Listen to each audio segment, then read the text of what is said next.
Assalamualaikum warahmatullahi wabarakatuh. Sampurasun. Tanggal 21 Februari teh dipieling minangka Poe Basa Indung sadunya. Ieu teh ruyu sareng embaran UNESCO di tahun 1888 kene. Lantaran urang mah boga basa Sunda, hayu urang piara basa Sunda sangkan hirup bari uripna.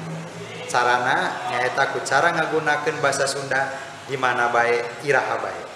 Basa Sunda urang gunakeun dina biantara, dina khutbah, dina obrolan, dina status medsos, dina rekaman YouTube jeung sajabat eta.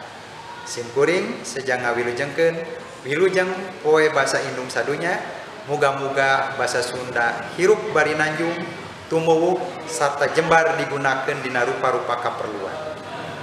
Lantaran lamun leungit basana tangtu leungit bangsa. Hurip Sunda. Wassalamualaikum warahmatullahi wabarakatuh.